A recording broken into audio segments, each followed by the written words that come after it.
Welcome to a video that has no consequence. We're playing as Mustachio for this one. We should always be playing as Mustachio. Alright, so basically this is a video where I dick around and show off the arena battles that aren't interesting, at least as far as the main game is concerned. They're not important at all. So, figure if I'm going to show them off anywhere, might as well be a bonus video. At some point you're going to run into one of those blades, aren't you? I don't think I've ever run into the blades, but I do think I've run into the fire. I might run into the blades, though. I don't remember. I recorded this like a month ago. I don't care.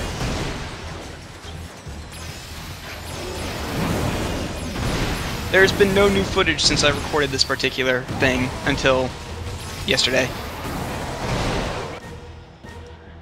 So this one is exactly the same as the first round from the story arena fights, except that it's 5 rounds long, and there's fire and spinny blades everywhere. And fire and spinny blades improve just about everything. Yep. High school improved. Waiting rooms improved. Also, hospitals improved. Oh wait, no, I don't show that. I don't show that thing off yet. Do I? Oh yeah. What the hell? Okay, I show off the leech bombs. The leech bombs are a device. You throw them. It deals damage to an enemy and it heals you. Oh, I want that to be in the second game, but it isn't. You can only hold like 2 or 3 of them at a time, so it's not that great. It's handy in a pinch, but nowhere near as good as the Garupatron.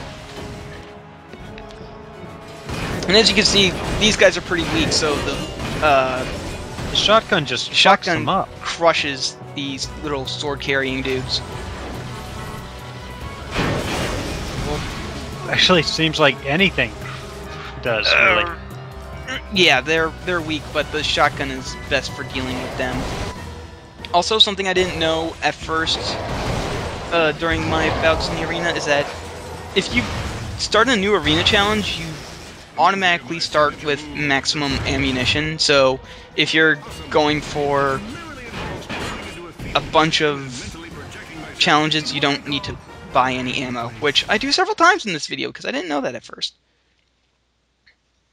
Okay, and this one, you just have to deal with spinny blades, and you have to finish 5 rounds in 2 minutes.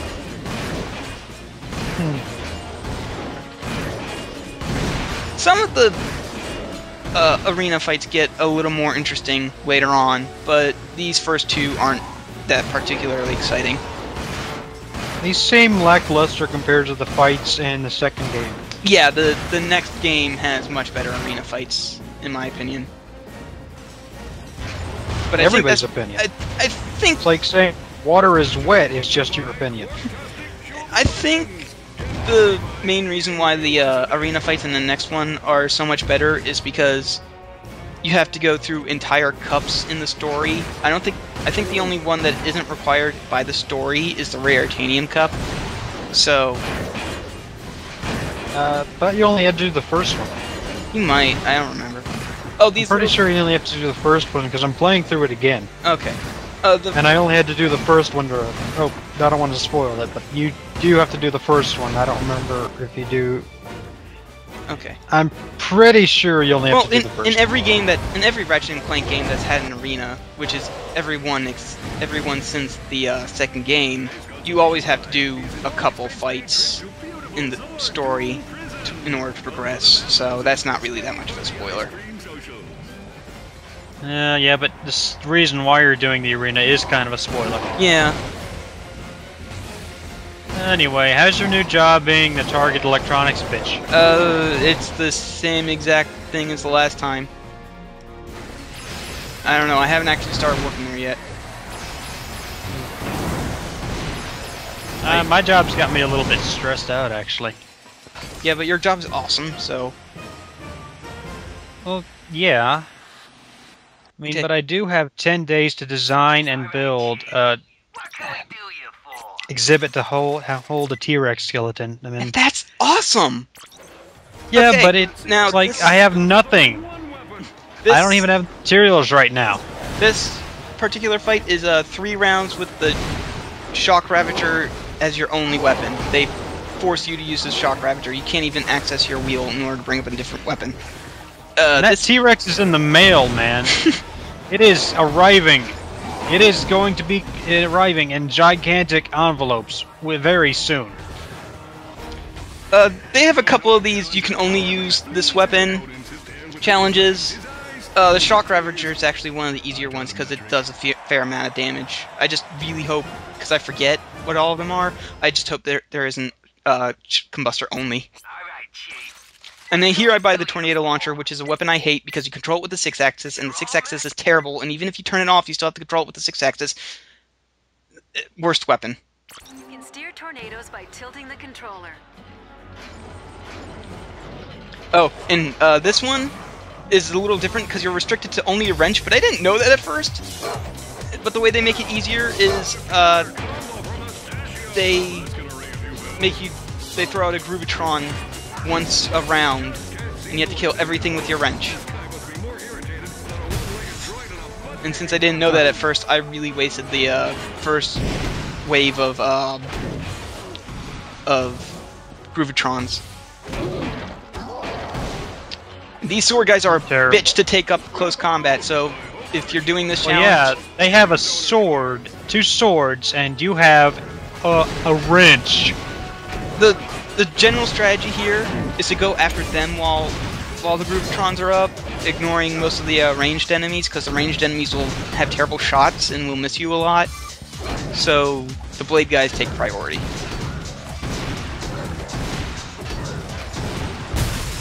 You're bringing a wrench to a sword fight. Yeah. Granted, it's an awesome super space wrench, but it's still a wrench.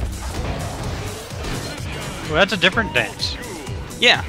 I think all the enemies have more than one dance, but I'm not quite sure. There's like 3 different songs for the Groovatron, so they might have a different dance for the different songs.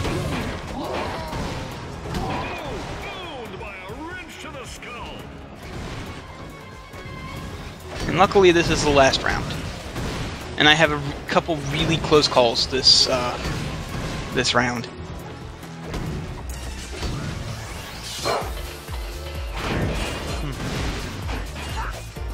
Dance, dance, dance, not away. Everybody dance now. Also, using the dash boots in the arena is generally a poor idea, because you could just completely miss and careen off and hit the lava, which And you're going to do it anyway. No, I actually don't do that. That you see. Calculated the risk. I calculated the options that I was doing something incredibly stupid or that I would succeed, and I went ahead and did it anyway. Okay, so this new one... Raise your hand if you got that. I'm not raising my hand at all.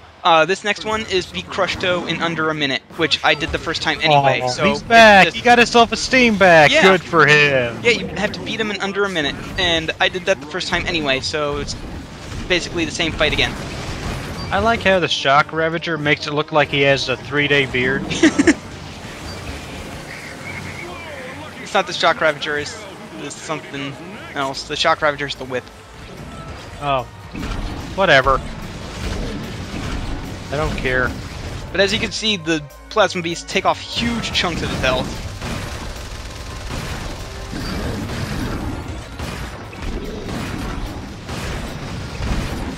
And with 20 seconds to spare. Easy fight. Oh, it's okay. You'll do better next time. No, he won't. All okay, right. and this fight, you have to go through 4 rounds without getting hit once. I make this look a little easy. Trust me, this was like my 7th attempt at it, because really, fuck this. Also, you'll notice that there were guys in the arena before the match actually started. If you do get hit and start this challenge over again, the enemies that were still on the arena from the last time you left are still in the arena. It's a glitch. Well, yeah, they just hang out there. It's like they figure, oh, you'll be right back. Just sit tight, man. But yeah. Well, that would actually kind of... How many areas... Is there a limit to how many enemies can carry over? Because that would really, really suck if you were terrible at this.